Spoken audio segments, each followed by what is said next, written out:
I mean, it's tough, but the whole thing for me started because of my fat ass face. Like, it wasn't even seriously, it wasn't even my body. It was the opposite. It was like I'm looking at videos of like YouTube videos, and I'm like, am I storing some food in my cheeks at this moment? Like, why are my cheeks like puffing out so much on the side? And then the worst for any drummer that has multiple cameras is my side angle. That's basically the gut shot, right? Yeah. Like, it's going into my kit, but if I lean forward the tiniest bit, literally 950 pounds of fat just falls onto my lap. And so dude, I got to change my life. One of the reasons why I love the overhead shot, not only because it's just you can see all the drums, you can see what you're doing, you can see all the movements and stuff. It's because you can't see your face. You just play like, I know it's like, oh, forget the cameras are there, but when you see this camera sort of slide into shot and then slide out, and then you got one here, you got one there, it's like you can't help but look just like the weird. You can't help but just look like inhuman when you're playing the drums. Like, you can't look good when you're playing the drums in the moment. Do you know what I mean? You can't help but think. Yeah, that's the yeah. You can't help but think, what the hell do I look like right now?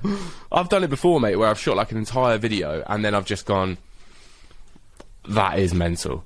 I look horrific. I look like the first comment on YouTube is going to be, Eddie's lost it. Physically. Not playing. He's lost it all. He's lost it. Do you know what I mean? Oh.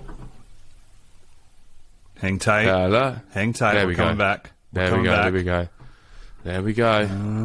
Okay, there we go.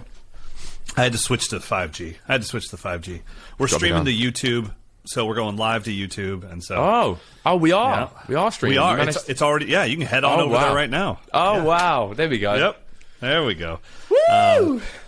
Juan Ramirez says, "Oh snap! This is live." So, anyways, yeah. Anyway, so let's get into it real quick before we get into the main topic of the podcast. You hired a personal trainer. I hired a personal trainer. Mine started almost 2 months ago. Give me the reasons. Like, your brother is a PT, so and you've worked out your whole life. So why hire a personal trainer? Just accountability, mate. It's like I just want to be. One, it's my brother. It's too easy not to do the workouts. It's too easy to like put it off or put it in the next week, or just like, oh, that's too hard. Can you make it easier? So yeah, it's just accountability, man. It's just like, you know what it's like, mate. Anyone who works for themselves, it's difficult enough to like warrant the time to be in the gym, if that makes sense. You always think, even when I'm in the gym, you know, I'm thinking, oh, I could just do half an hour, or if I get to half an hour, I think that's me done. Let's go do some bits that I need to do. Like, I can't switch off. If anything, when I'm in the gym, my thoughts are going, you know, going crazier than they are when I'm not in the gym. So having someone that is there watching me every day, every week, saying, mate, have you done this? Have you completed it? Have you stuck to your calories? You know, you are paying me. And personal trainers aren't like drummers, mate. They'll tell you straight, and they'll talk to you like you're a flipping, like they're a Navy SEAL. And I kind of like that, you know. So it's accountability for me, man. It's like, I've got to do it. There's no bullshit. If I don't have the time, then I simply have to either wake up earlier or go to bed later, and that's that. Yeah. I feel it, man. Same for you? Yeah, I mean, I was saying it before we went live, but it was honestly my face, you know. I just turned 46, so I'm not a kid. I don't mind if I don't have, like, I'm sorry, but I missed the social media time where you're taking pictures of yourself and sending it to people. Like, I missed out on that. That never happened. Like, I'm so old that I would have had to have taken a Polaroid and handed it to a girl and been like, here, I took this for you. I missed out on that part of my life. So it's not like what I care about, like what my body looks like. It was just all of a sudden in my YouTube videos, I was like, what the hell's wrong with my face? Why is it so big? You know what it is? It's the 35mm lens. Let me switch back to the 24. Yeah. No, it's I was lighting. probably on the edge. It's got to be the lighting. I was on the edge of the frame. It's a little distorted out there. So I'd get into Premiere and I'd get into the skew and the distort, and I'm like, no, there's nothing I can do to make my fat ass smaller. So that's how it started. And then for me, it was a camper coming to camp who I had seen for years. He's been to camp for like 8 or 9 years in a row. He's always been fit and in shape, but he's a big fit and in shape guy. Right. And he just, I mean, I saw it in his face. Like, I was like, bro, I know this is awkward to say it night one of camp, but your cheekbones are freaking on point. I was like, I don't know how else to say this, but I can't stop staring at your chin. He said, yeah, man, it's all this trainer I got. And I was like, dude, I used to work at a gym, man. Like, I've literally been doing this my whole life. I've heard every single thing.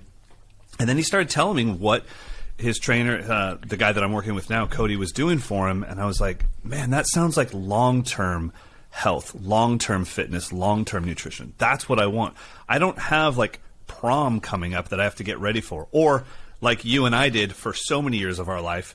We literally just we go to just SHIT. We just go to crap. Our whole bodies, our face, everything, and then we're like, oh, NAMS next month, and then we just starve ourselves for 1 month to show up to like one place where everyone's going to take pictures. So I was like, you know what? I want something long-term. And that's kind of why I signed up. Mine was a 4-month commitment, so you had to start with paying up front for 4 months. And like you mentioned, PTs or personal trainers are not like drummers. They're so expensive. Yeah, that's why you work out, is because you can't afford to like not get your value out of that money. Mate. I think I'd have the best students in the world if I said, one lesson, $1,000. You know how hard that student would practice, mate, to like get their $1,000 back? It's so true. And also you got the food, you got the supplements, you got like I bought new gym clothes. I bought everything, mate. Oh yeah, of course. When I'm in, mate, I'm fully in. I'm like either in or out. But when I'm in, I went on I bought loads of gym clothes. I've got my Apple Watch on every day. Sorry to let you down. What you got on? Oh, it's not a big deal. It's just the watch that we promised to wear on the podcast. Yeah, I've let. I mean, you know my watch collection. I literally went through everything and picked this out for today, just for you. But no, it's cool, man. That's I've a great let looking. YouTube watches down. Let Lou down. Yeah, everyone down. It's because I'm having to keep count of like steps of everything. So but yeah, man, I'm feeling good. I literally just finished a workout just before we started this podcast, so I'm a little bit flustered and whatnot. But it's just, for me, man, it makes me feel so good about everything in my life, like productivity, discipline, like just food as well. I'm a massive foodie, and I'm a bit of like, I think I've got a little bit of body dysmorphia. So I think we both do, yeah. I like to pig out, and if I know that the food I'm eating is gonna get me in shape, that's just me like living in heaven. Like if I eat a big, a burrito with avocado and mince and some cheese and all this kind of stuff, but it's going to make me, it's adding to something that's going to make me physically better. I'm living in dreamland, mate. So I'm loving it, man. It's wicked, and it kind of boosts every area of my life, man. Like especially with drum practice. Like when I turn the camera on, and as vain as it sounds, if I turn the camera on and I'm feeling good and I'm looking good and I look at the camera, I'm just like, yes. So I just want to make more content and just be more productive, mate. Yeah, I don't think it's vain at all. I mean, I literally told you that's how it got started. It was my face on camera, and I was like, Jesus, I make, sometimes up to 10 videos a day, and making the video, no problem. Editing the video, I'm like, what fat ass snuck into my place? It's so easy to hit delete, isn't it?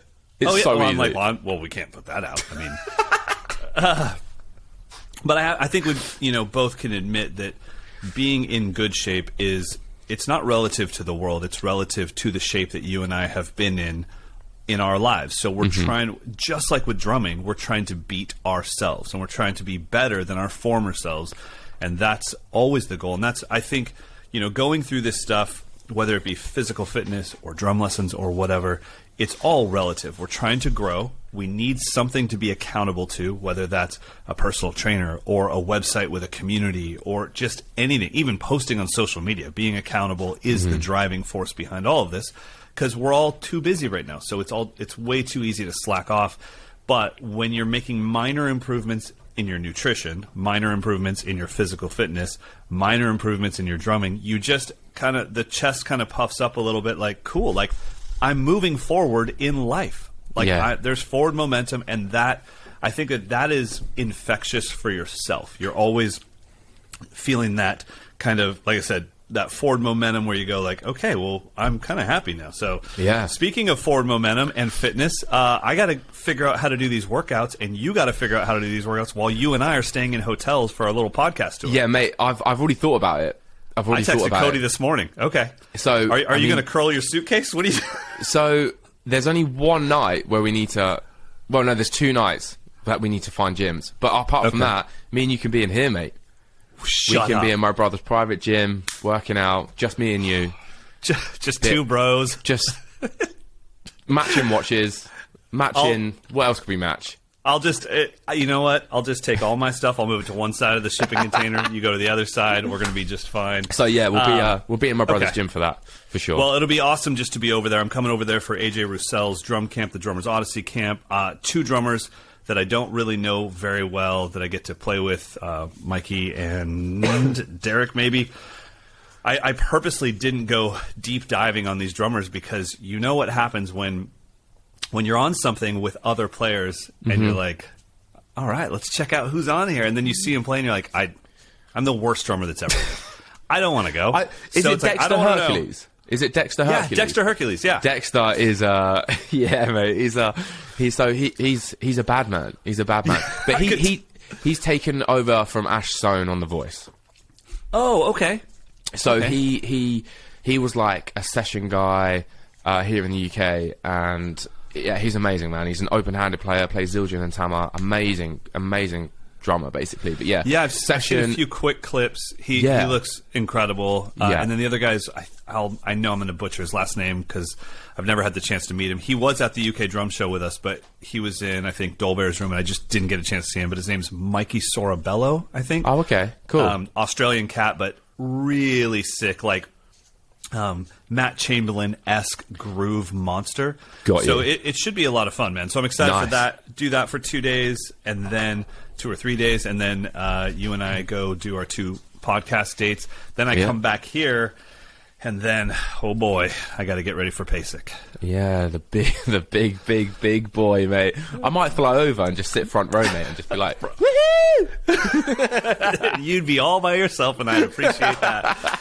Dude, Dave Weckl got added to it. Omar Hakim got added to it recently, the guy that we talked about on our live podcast event. Mate, I knew that because I was on the phone with Zildjian sorting out the case suites for old Scotty Johnson, and he was talking about PASIC, and he was like, oh yeah, Omar Hakim's been added, and I was like, that's mental. I don't know whether I should tell Mike that or not.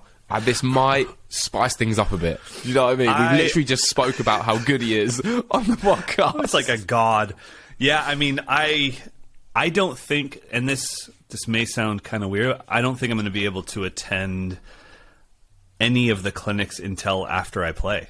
I just don't think I could sit there. You know what I mean? It's going to freak me out. Like, I just need to be in my own world, not compare myself to anybody. I just need to show up on stage, do what I do, which we're going to talk about as our kind of main focus of this episode. But the preparation, trust in the craft, trust in the preparation, do my job. As soon as it's done, and I say, thank you very much. And, you know, matcha, prayer hands. Yeah. I'm out. Then I can go watch anybody and enjoy the hell out of it. But I just don't think I could sit front row watching Wex and Greb and then be like, so I'm on in an hour? Fantastic. That's great. It's similar to when you're a band and you play a festival, and specifically like a festival like Reading and Leeds where they've got loads of different genres. Like, if you go watch a couple bands that are on before you, it can either do 2 things. It can either pump you up to the point of like, oh my god, this is going to be the best show ever, or it can terrify you and make you think that the crowd and the vibe isn't a crowd or vibe for your band. So you might sit there and tweak things or change things to suit something, and in fact that might be wrong. You don't know, just because there's like a hip-hop act on before you don't know that the crowd aren't gonna love what you do, but also other people come over. There's loads of different variables, and I think 100%. It's actually quite a smart idea to just be like, look, I'm preparing what I'm preparing. I'm going to get nothing is going to get in the way or like change what I'm doing. So I'm going to sit in the dressing room in my vibe until I play, and then I can enjoy it.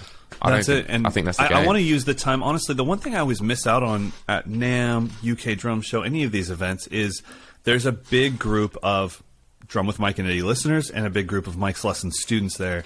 And I always say, like, oh, we're going to hook up and we'll go out to lunch or we'll go out to dinner. And honestly, the event takes over. I don't communicate with anybody because I'm just pulled in a million different directions and nothing happens. And honestly, when I think about, oh, by the way, I didn't even mention it. I'm going to watch Weckl tonight. I'm going to go see him play. Oh, wow. Yeah, Lou and I are going to watch him at Yoshi's, so that should be fun just to see him. Because to see him perform is different than seeing him do a masterclass. So I'm excited about that. But, you know, when I think about sitting in a clinic room watching Omar or Dave or Benny or whoever or Jason McGurr, it sounds great. But that compared to like a lunch with people that have been supporting this podcast, people that have been supporting my website for years, if not a decade, that's what I don't want to miss out on. So I'm getting there Thursday night. I'll be there all day Friday. I perform on Saturday. And I think I'm just going to use Friday as much as I can to be like, okay, I'm looking at the schedule. Here's a break between main cats that my students might want to see or our listeners might want to see. Let's go have a lunch at that time. So things like that. Yeah. Should be a lot of fun. And then I go from there. I fly from PASIC, which is in Indianapolis, straight to Nashville, and I'm shooting a whole series of videos with Meinl for the Page to the Gig thing. So just like I did for the 4-stage practice method. So live audience and everything. Full, like, multi-camera shoot in a studio, live audience. We're going to bring in 30 people. So patrons, I will let you guys know how to get in on that if you want to come to Nashville. Even if you want to fly to Nashville for it, it's going to be an amazing event, and it's going to be a killer hang inside a world-class studio. So we'll have a lot of fun, and there's only room, I think, for 30 people total. So it'll be kind of like, it'll be free, but you'll still have to sign up so that every chair is accounted for. Right, I've got you, mate. That'll be amazing, man. I was going to say, this is a little side whatever. I can't even describe what I'm going to side road to the main subject. There we go.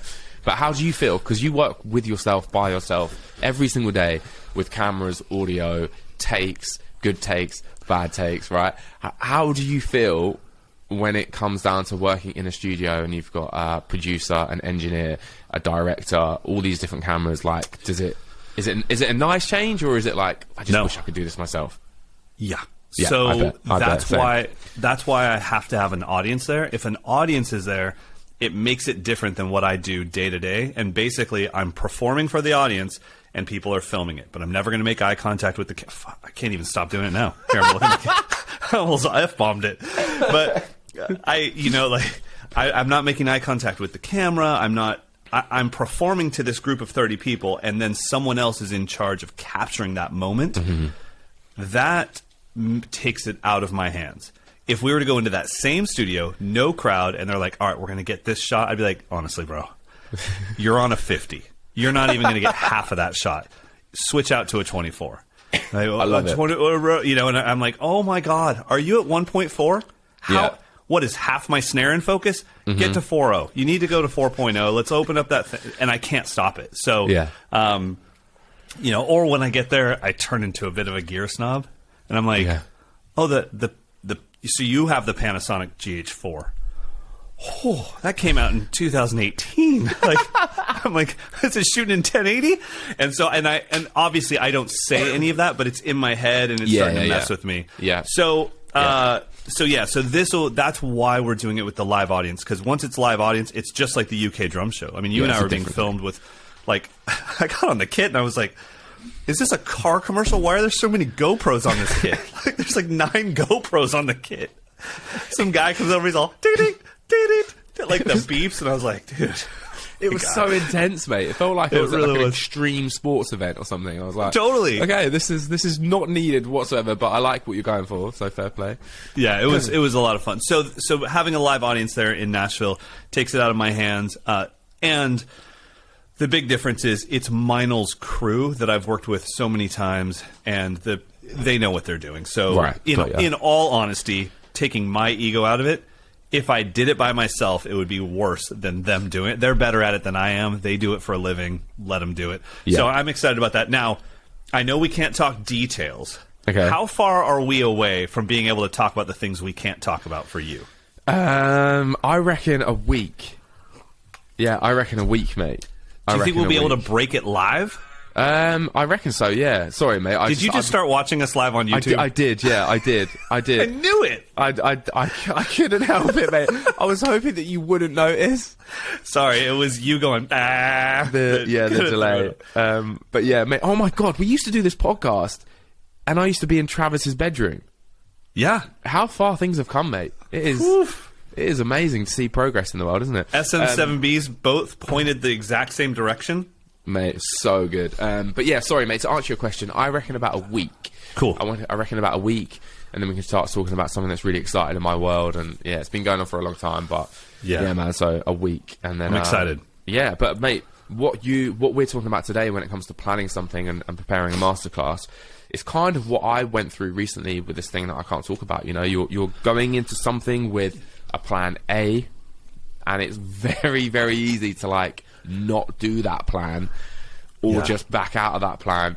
So yeah, I went through something similar. Basically, it wasn't a masterclass, but it was the same thing. It was like preparing something, which was always very intense. I mean, you've had to prepare now for, and we'll take the crazy stuff out of it as far as like you filling in for last minute gigs and stuff. Yeah. But the stuff where you have time to prepare, you had the UK drum show, you had your second camp here where you had to prepare multiple classes of education, and then you had the thing that you just did that the world will find out about in a week. And so that's kind of what I wanted to talk about, because I'm in the middle of preparing for PASIC, and yesterday was my breakthrough day. And then I just started thinking, like, man, I think Eddie and I prepare so differently, especially because watching your clinic in the UK, watching your classes here at camp, knowing what you did yesterday or this last couple weeks, like the final output of what you do is very different than what I do. You know, like let's just start with Drum Festival World, because I'm preparing for PASIC, and you went through the preparation for UK Drum Show. Like, where does it start? I mean, it's a daunting thing. So where do you even start? I don't, mate. I start with what you know, like we always talk about becoming the drummer that's in your head. I always start with that. The dream situation. And then I sort of trim it back from there. So it's like, I start with, okay, I want this, and then this, and then this, and then this. And I'm kind of living in like dreamland at that point. Okay. And then I sort of trim it back and I go, okay, I'm not going to do a drum solo. Okay, so in the beginning it starts off with like all of your greatest aspirations for yourself. Yep. I'll come out, I'll drop a 10-minute drum solo, then I'll take my shirt off. So it's all like, and then you're like, okay, I'm not taking my shirt off. That's silly. Maybe we could trim that drum solo from 10 down to 0. Yeah, let's do 0. Yep. Mate, literally, I'm like driving in my car, and I'm like picturing it, and I'm picturing like me saying this, doing this, like playing this thing that I've never done before, playing this song that no one's expecting me to play, you know, like, and then I sort of just, reality kicks in, and I go, actually, look, how can I do this and put on the best show possible? And sometimes that isn't like pushing yourself to the extremes, if that makes sense. That's a weird thing. You know. Yeah, I think pushing yourself to that, if you're at 90% to 99% of your max capacity, and that's max capacity in your storage container, in my home studio. Yeah.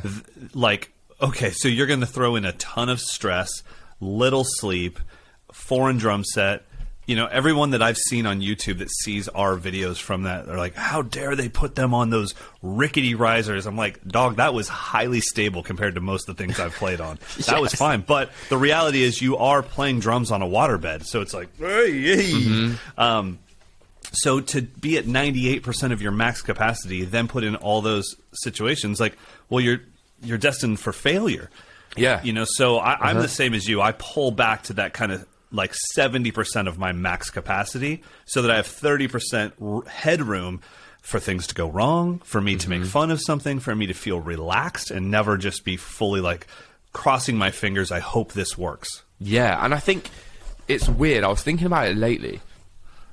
Planning for like a masterclass specifically, I think sometimes like it sounds weird, but this is how my brain works and thinks of it. Like, you can only really plan when you've had some, like quite a lot of experience, because if, like, all the times I've tried to plan, I get there and I'm like, nerves get the better of me. You realise no one's asking any questions, and it's like, without the experience, you don't know how to get through those situations, if that makes sense. So it's so easy to like plan for this masterclass and then turn up on the day and just play the same songs you've been playing for the last few years, or play something that you know you can do, but you haven't really played it at many masterclasses. So it's like the experience definitely helps with planning. I know it sounds so obvious, but it's like everyone does it, and I've done it a million times. Even with the UK drum show, I'm not gonna lie, I fucking wimped out, man. Like, there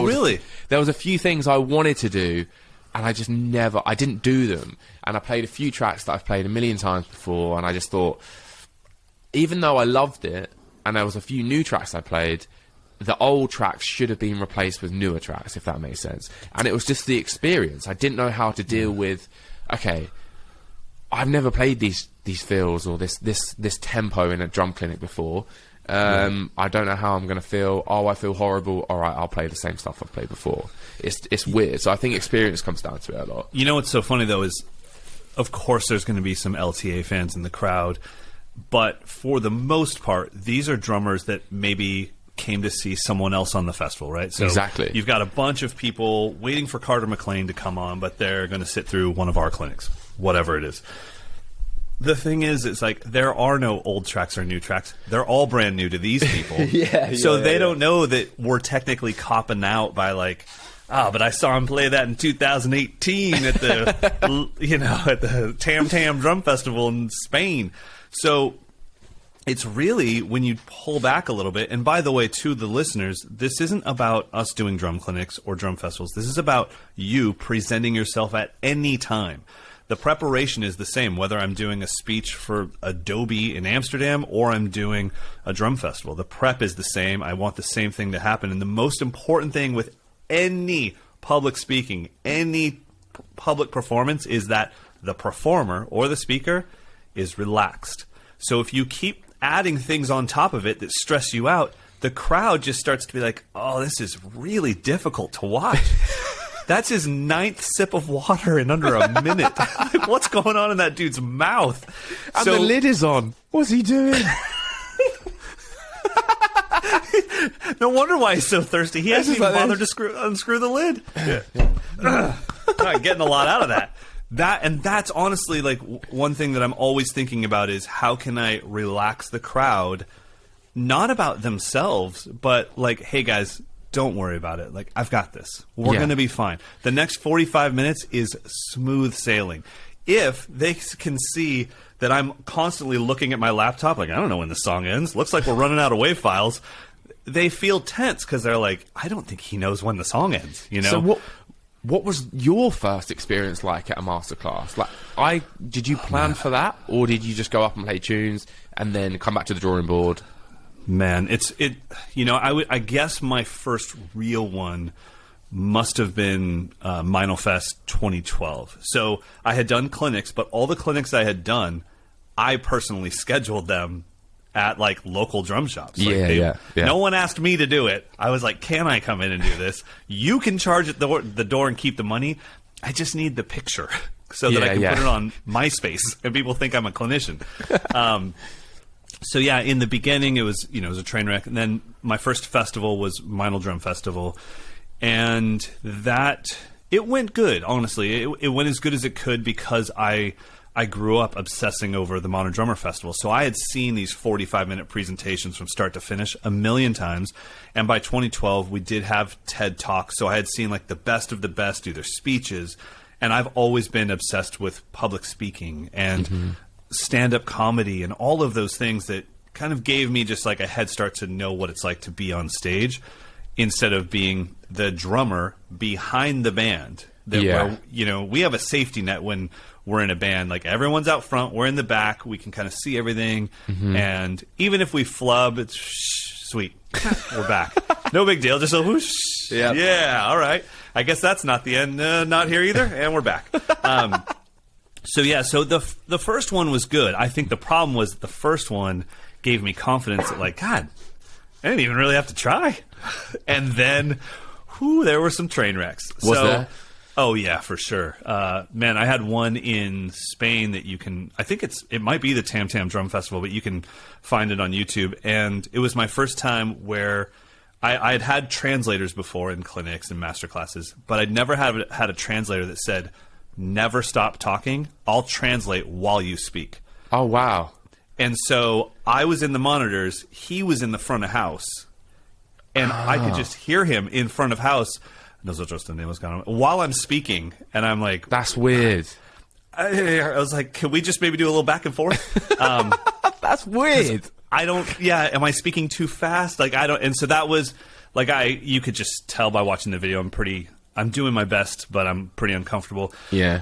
I never had anything that just went terribly wrong, but I have learned a lot, just like you, through the experience. And where I'm at now is such a different place. So I'll give you the breakdown of where I'm at, and then you can kind of tell me if this applies to what you're going through right now or what you went through this last week, or even getting ready for the camp that we did here and camps we have in the future. So basically, when you're getting ready for one of these presentations, you're presenting your current stuff. Like, what are you into now? What a little bit of the past, like what can you do on demand? No problem. Don't even have to practice. You got this down. So to me, those are all puzzle pieces of equal size, and they're all white. They're just white. So I can't tell where anything goes because there's no picture on the top of it. But eventually, what happens, as long as I have those puzzle pieces with me 24/7, just like you do with songs, they're in the shower with me when I get up, they're at the gym with me, these things are always floating in my head of like, I'm going to play this song, I want to teach this, I'm going to play this solo, I'm going to do this, I'm going to do some Q&A, I'm going to bring people up on stage, but I don't know where they go just yet. All of a sudden, looking at those puzzle pieces, one of them has a 1, and one of them has a 6. And I've got 1 through 6, and I'm like, okay, so that's the beginning and that's the end. And then all of a sudden there's a 2, and that goes right there, and then there's a 3 and a 4 and a 5, and it all comes together of like, I got it. So I'll start like this. I go through all these things, all these steps. They all lead into each other. This track shows you exactly what I just taught. So puzzle piece 5 is a track, but puzzle piece 4 is me teaching stuff that's going to show up in that track. So it all starts to make sense, and then all of a sudden, it's like, okay, well, all they're really going to remember is the end. So do you go out with a bang? Risky maneuver. Like, yeah. All right, guys, and here comes the final solo. And they're like, ooh, heeks. I don't think he was going for that. Or do you go out with an emotional bang? Like, that's another option. So all of that starts to take shape in my head of like, okay, what's this situation going to be like? By Saturday, when I'm playing at PASIC, they will have already seen Dave Weckl, Omar Hakim, Jason McGurr. They'll have seen some of the greatest drummers and clinicians on the planet. So you have to take that into account too. Like, yeah, okay, for sure. Well, I'm not going to blow them away with drumming prowess by that time. Somebody like Benny is extremely hilarious. So it's like, all right, don't try to turn this into a stand-up comedy show.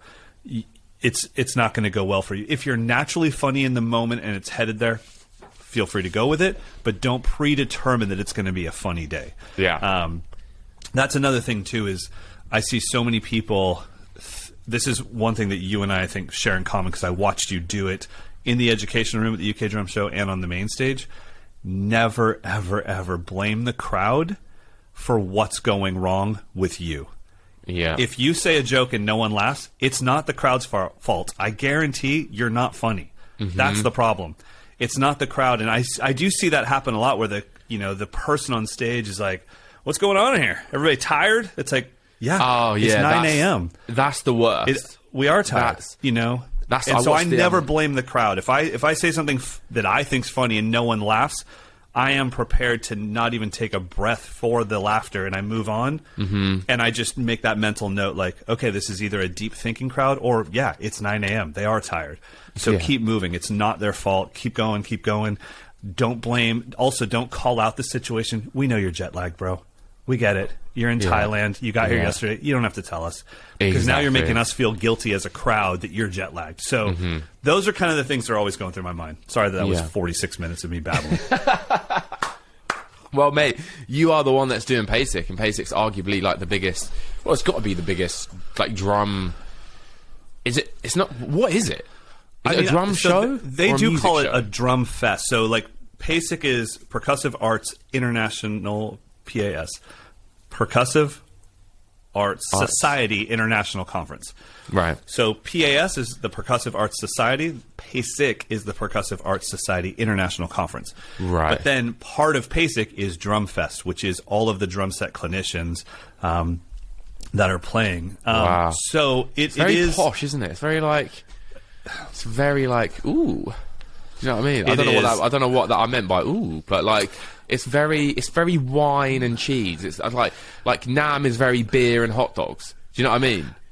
I 100% know what you mean, and it's not that. So I'm looking at the lineup right now. It's so Robert Sput Seawright and Nate Worth from Snarky Puppy are playing together. Cool. Omar Hakim, Keith Carlock. Oh wow, I like a bit of Keithy. Yeah, there's nothing wrong with some Keith. Then we get to... there's a ton, by the way. I'm skipping a lot. Dave Weckl, Mike Miley, Tony Coleman, Sean Hamilton. Keep going. More drum set. Jonathan Barber, who I absolutely love. Wow. Just trying to call it the... Jason McGurr from Death Cab for Cutie. Benny Greb. We're still going.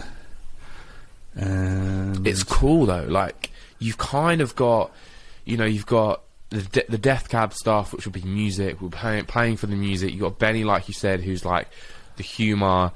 You've got Weckl, it's just pure drumming chops. It's kind of like a really, in your head, you kind of go, well, cool. I don't really need to do much apart from be me, and it works and it fits. And I don't have to sort of cater to, anything or anyone.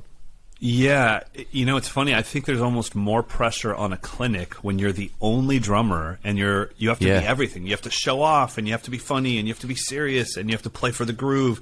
And here it's like I don't actually have to feel guilty that like, hey man, I'm not a pocket drummer. It's not my thing, But I'm also not a fusion drummer. I'm just me. Like actually, I'm an explainer. I like to explain things. Yeah, I'd be happy to play like, hey guys, I'm Mike Johnson. Flackadoom. All right, put those sticks down. Let's get to the front of the stage. Do we have any questions? Like, I'd be totally cool with that for 45 minutes. And I think, I think most people in the audience will be as well. It's a nice break. It's like, it's like when you go to a festival and you get a bit of like, you get a hardcore band and a rock band and a hardcore band. You think, bloody hell, like this is amazing. I love this, but it would be nice to have an acoustic act for a little bit or whatever. So I think that's right. I think. But yeah, man, I think what you described planning wise, I think is exactly the kind of things that I go through, and I'm getting better at planning because now I've had a little bit of experience. Like planning for the camp at your place this time round was so much easier than the last time round. Yeah, because I knew what worked and I knew what didn't work, and I knew how planning. The scary thing about planning is that within 3 seconds, that all the planning you've done has gone out the window. It hasn't worked. You've planned for something that it just isn't what it. You've just missed it. It's not what it is. So planning for me is now, like I said, I have this dream picture and I work away. I work backwards, and I have a few options in my head. But most of the time, I think all the things that I've planned for recently, including the camp that I did with you, it comes down to just what you just said, which is like, I'm just going to be me, If I really think, what do I like in my playing, in my teaching? Okay, it's this. Then that's what I'm going to do, and that's what I'm going to plan to just bring out. It's just be you.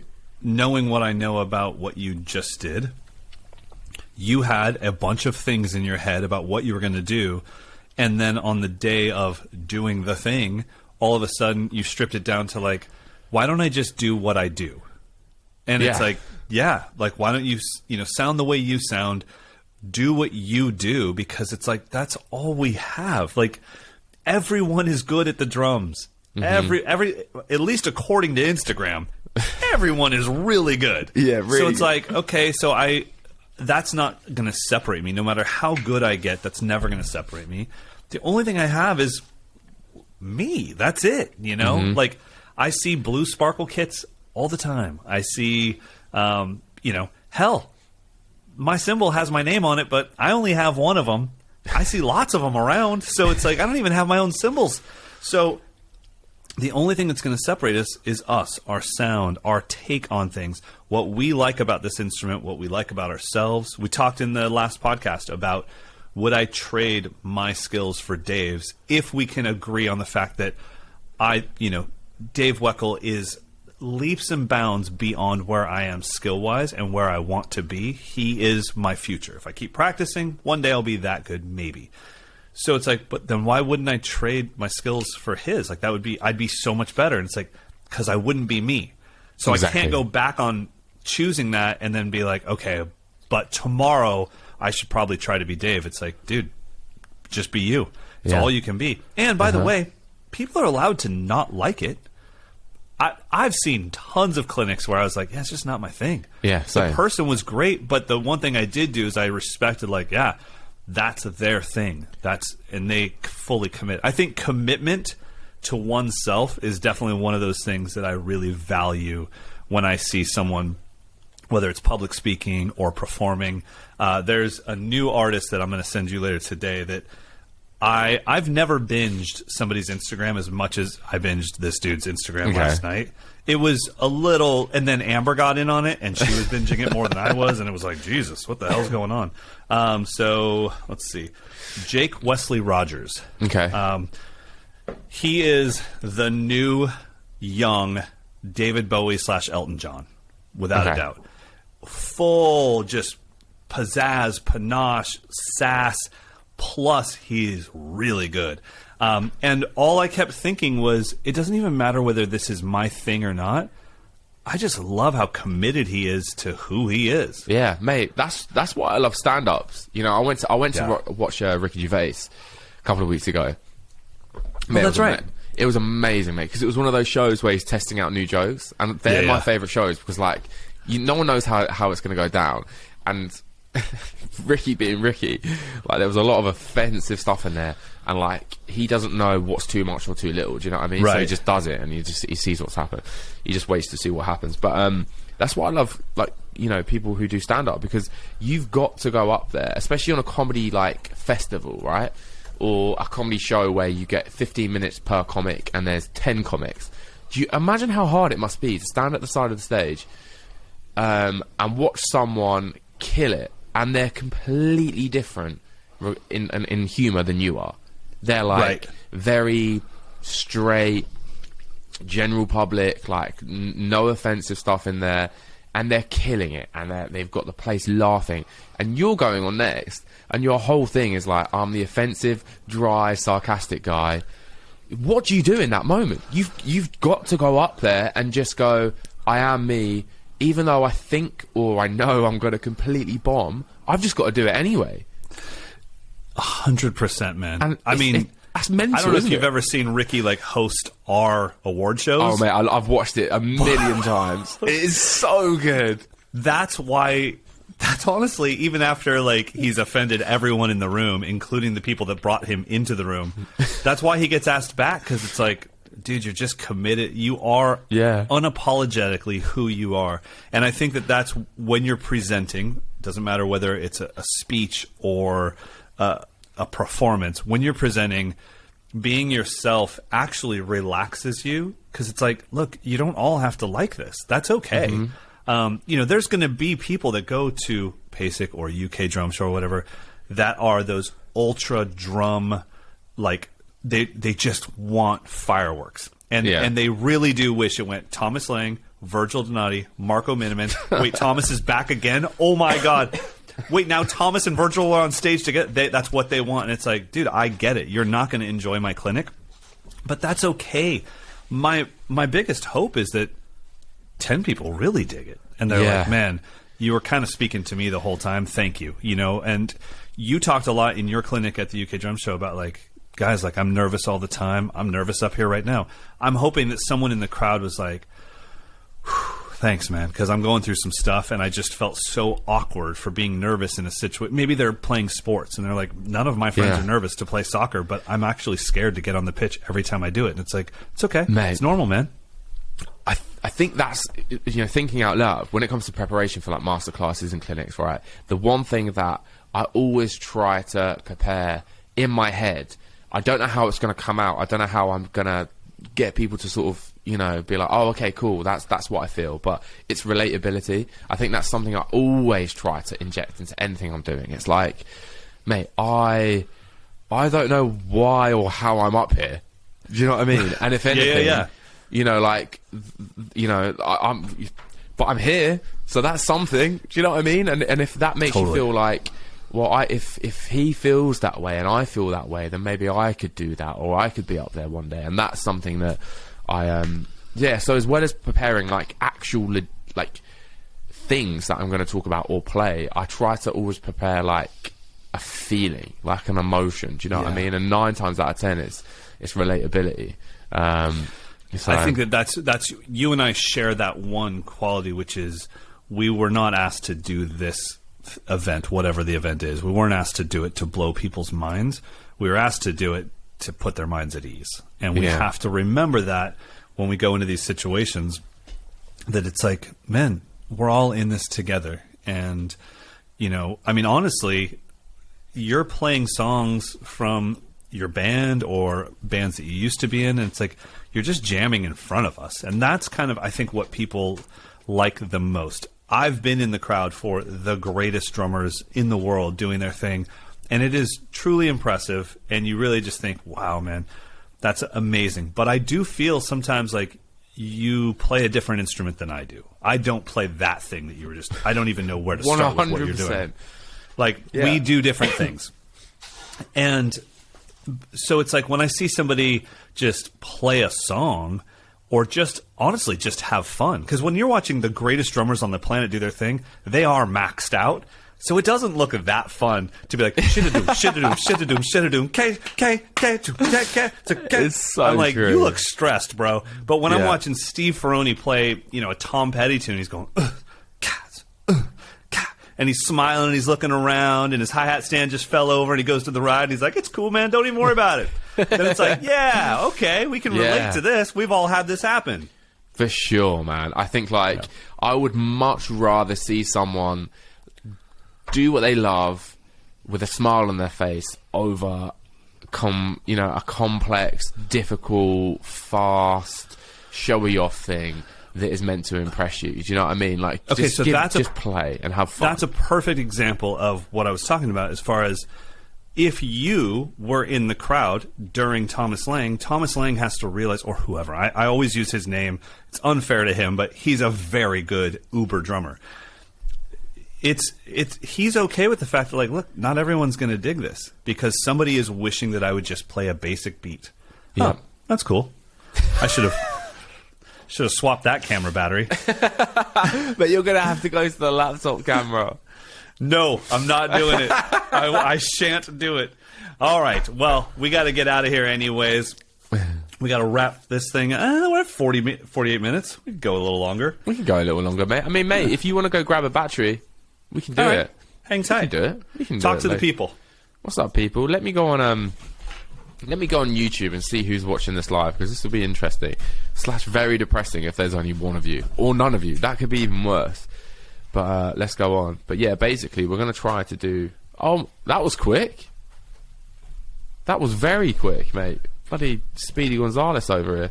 It's got batteries coming out of everywhere. Every orifice. Didn't mean that. Don't know why I said it. Drum with Mike and Eddie. Oh, that's cool. So I type drum with, and it comes up on YouTube. That means people have been searching it. Love it. Love it. How many people have we got on the live? 10 people watching, mate. I love it. I'll take that. I will take that all day. There we go, mate. I was just about to say, you got. You can't hear me yet. And I'm back. You've got a lot of batteries around that place. I do. I sat there charged. I switched to one that was just sitting here. I'm like, oh, cool. I've got a battery right here in the weird podcast room. And then all of a sudden, I was like, that one's at 34%. So I ran to the back and got another one. By the way, for anybody that is watching on YouTube, if you're like, Mike's camera is a little blurry, that's because I'm the one sending you the feed on YouTube. Yeah. So I've got no bandwidth left. because we're doing this live in our podcasting app, which let's say it's like a Zoom. So I've got Zoom, and then I'm streaming. So there's a lot of stuff going on. Mate, you look. Don't worry. You look. I've just been on it again, just to say hello to all the people in there, and you look crispy. You look. We both look crispy. Do you know what I mean? Not compared to what you and I are seeing inside of Riverside. We're 4K'd up in Riverside. Yeah, you look like you're out of The Sims, mate. Actually, now. Well, look, my end's a little bit pixelated now, but it's all good. Don't worry about it. But over to YouTube, you're crushing it. So, all right. So, one thing that I wanted to talk about now that we're done with our prep talk is I wanted to ask you about following people on social media. I just went through my Instagram, like I was looking at like following, and I was like, 1,000 people. I follow 1,000 people. No, that's a lot. I see 6 people every single day on Instagram. There's no way I'm following 1,000. And then I realized, oh, that's why no one sees my videos, because I have 150,000 followers. Why do my videos get 11 views? Oh, because Instagram doesn't show them to anybody. So I started thinking about like, all right, well, let me thin the herd a little bit. Honestly, there was a lot of them where I was like, yeah, I wish I did see your posts. I chose to follow you. Why am I not being shown your stuff? So there's a little bit of that. But with that, I'm very selective of ever following a new drummer if it's not somebody that I'm already friends with. Like, why?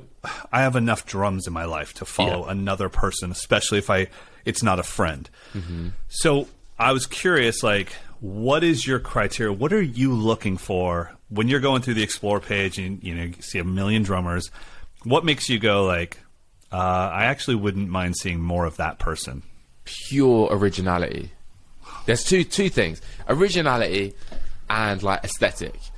I'm sick of seeing just like, here's the free chop of the week or the day, no, of the hour. It seems like everyone's this geezer over here is doing 12 chops every hour. Do you know what I mean? Just to get some followers. I'm like, guys, just chill. Like, I want to see, like, I was talking about this the other day. Like, I just want drummers and all musicians for that matter to realize, yes, social media is a thing. You've got to tick a few boxes here and there, of course, right? But like, don't forget your artist, man. Like, even if you're a teacher, teaching is an art. Teaching is an artistic thing. Like, don't forget that. So just, if you want to film.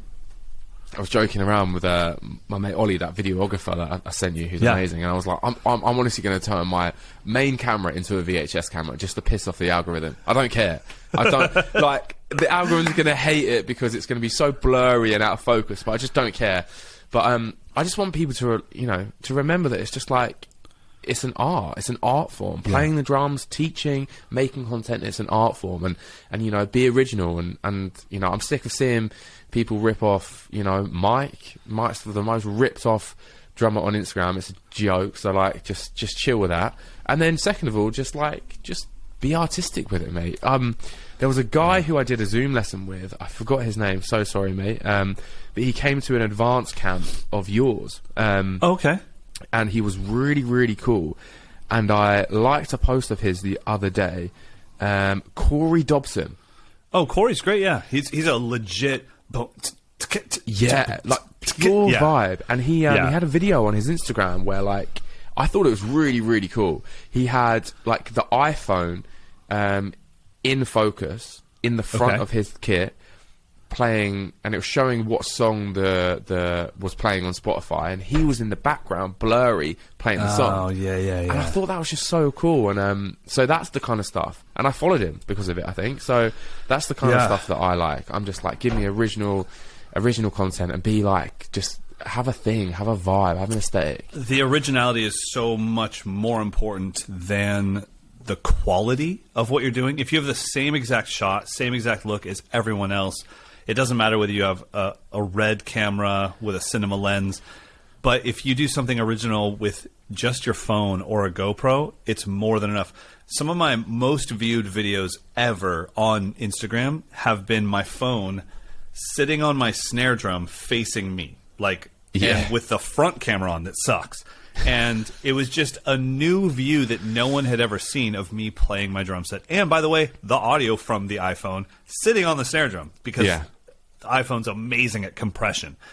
And it was like, cool. And then you were the one that told me, like, hey, man, or I think we even said it on the podcast, I'm loving the new videos from the practice room. It's love them. So that's one microphone. I said it was two. That was a lie. It's one microphone. It's an overhead. That's it. Because I was like, wait, this is my 2-channel interface, so I must have my 1 channel in there. Yeah, it's one microphone. Love it. And it takes no work at all to do it, but it's just a new look, a new vibe. And so sometimes you just have to be as original as possible. I mean, go ahead. Is it the same for you then? Is that what you sort of look for? I mean, because, mate, you would, you know... if I followed a few certain people, not to sound like a prick, you know, it might make them smile. If there's a lot of drummers out there that if you follow them, they would fucking throw their phone in excitement and just go, "I've done it." Do you know what I mean? I've won the lottery here. They would go home and tell their husband or wife or whatever and just go, "Look, I've done it. Game over. Mike Johnson, follow me on Instagram." So what can people do who are listening to this podcast right now? And the 15 people watching on YouTube. Yep. Yeah. All 15. What can they do to get Mike Johnson to follow them on Instagram? It is still so weird to see, like, oh, cool, somebody tagged me in a post, and what they tagged was the notification that I followed them. And I'm like, you don't have to screenshot that. Like, you're a great drummer. Why? And then they draw, like, pew, pew, pew. And so that's still, I'm like, that is so weird. But much appreciated and great. Trust me, I go through daily self-doubt. Great for the ego. Just seeing that you're, like, excited that I followed you, I'm like, great. So, I'm telling you right now, there are listeners with a flipping notepad and pen out right now. All right, so, here's what you need to do. Here's what you got to do. Okay, what you got to do. Listen up, people. First of all, originality for sure. Like, it has to be something that I haven't seen before, as far as an angle or a backdrop or something where I just think if I had access to the same situation, I would have never come up with that. There's definitely a few people, I can't remember his name, but you and I both follow him. The guy that's, like, literally in front of a giant glass window. I think Jacob. Yeah. Randall or... I don't remember his name, but that guy. Yeah. I was like, yeah, I dig it. It's awesome. Or you shoot all of your footage. Everything you've ever done is all in black and white. And it's like, cool. You committed to an aesthetic. I love it. So a lot of it is just like you, originality and aesthetic. Those things are super important. And then the other thing is, what are you doing? Do you even know why you're doing this? Some people are doing social media because they have to get it off their chest. They just have to share. Cool. I'm all good with that. Some people are literally trying to get an endorsement. Cool. I'm all good with that. It's like, just kind of fine-tune, why are you doing this? Who are you hoping to attract? It doesn't really do much for me when I see somebody and I'm like, oh my God, that is like the purest pocket I've ever seen. And then the next post is full chops. And I'm like, oh, I'm cool. I thought I could follow you so you could be my pocket guy, you know? Yeah. And then here's another thing that I don't know if you'll relate to this, because you and I have a very different brain when it comes to the actually learning the instrument. How you like that? I've done about, you probably heard me, I've done about 15,000 coughs, mate. For some reason, I've still got the cough and the flu, and it's been 12 years. You and I are struggling. Like, we got through COVID like it was just, it was like a bad date. Yeah. This cold has taken you and I both down.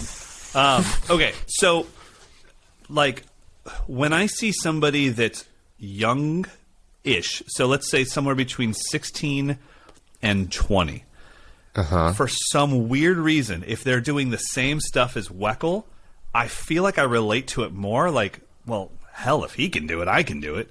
When I see Dave do it, it's a mystery. It's black magic. I don't understand it. And so sometimes I almost need the younger cat that's like clearly not highly educated, didn't take lessons. They're like, I don't know. I just like periphery. I'm like, I could do that. So sometimes I'm just following somebody because it's more relatable to me than the master that they're kind of covering at the time. And I'm not saying on a song level, but it's like, oh, well, that dude's clearly into Keith, but I'm closer to that dude than I am to Keith, so that makes a little more sense to me. So I would say I'm probably the same as you, though. In all honesty, it just needs to be original and be focused. If you know what you're trying to do with it, then I'm in. Yeah, man. Yeah, exactly. I think that's it. Because I'm the same. It takes me a lot to hit that follow button on a drummer. Yes. And So yeah, I think those two things are like they're the important things on social media in 2022, mate. Like that's all that matters, you know. That's all that matters. I'm going through it right now with Ceramicist, so this is I doubt it'll be able to focus on this unless I get out of the way. Come on, camera. Oh, I think my face is too much in it. Anyways, I'll just put this back here. There we go. There you go. So for things that you know about that other people don't, I'm really, really researching a lot of Ceramicists right now. And it's the same thing when I'm like, dude, you're trying to be IKEA. I can see it in your work. Mm-hmm. I don't follow it. But when I'm like, damn, my man is taking chances and consistent. And, you know, then I'm all about it and I want to support it and show it off, you know. So it's, you know, whether it's photographers, videographers, ceramicists, whatever, or drummers, I think you and I both value originality, focus, and aesthetic. Mate, it's all about being the shepherd, not the sheep, mate. Every time. You know what I mean? Every time. That's a perfect place to get out of here. If I could drop this SM7B in a 4.2, I would. Do you know what I mean? I would just unscrew this and drop it. Exactly. We've had a few mic drop moments. Unfortunately, the SM7B on this giant boom arm would take about 7 minutes to get off. So it wouldn't have the same impact. It would not have the same impact. It would be like hang out for a bit. All right, everybody. Hope you guys enjoyed this. If you enjoyed this, please consider heading over to patreon.com/drum with Mike and Eddie. Our patrons are the reason that this podcast remains free to everyone and that it remains ad-free, because we don't have to go for ads because patrons pay for this podcast, and we absolutely appreciate it. Your support means much more than you know. It means that we get to go do a podcast tour in the UK. We wouldn't be able to do those things without the support, the financial support of the patrons. How do you think we're getting there? Someone's got to pay for gas. Where do you think we're staying? When is your flight, by the way? Isn't it in like 2 days? Yeah. Yeah. Yeah, I'm like literally... and by the way, I'm still living out of my in-laws' house on a futon. I have no clothes. Like, all of my winter clothes are in that pod that got dropped off while you were here. Oh, I have no access. Yeah, so I'm coming over in shorts and a tank top, and I'll just make it work. So I'll just say this now. Am I picking you up from the airport, or is someone else? No. I think my first thing is the camp with AJ. So AJ's picking me up at the airport. Okay. But at some point, I guess you have to get me from wherever I'm staying for this camp. Yeah. And then you and I, and so from wherever Bristol is, I guess like the next town over is Glasgow. Is that right? It's like a 10-minute drive. It's probably like an 8 to 10 minute drive. Yeah. Okay. 15 max. No biggie. Yeah. No biggie. Yeah. So your guys' patron contributions are helping us with the gas. No, from Bristol to Glasgow is what, 8 hours? Yeah, it's quite far. It might even be longer because like Bristol is sort of west. So yeah, it's probably better actually to like have a night in a hotel here down here, and then we'll drive up. This is more of a voice note thing, isn't it? Well. All right, everybody. We hope you enjoyed episode 103, preparing for an event. But until next time, this one's in the can. In the can. There we go. Boom. I'm leaving this open, mate. So it's uploaded.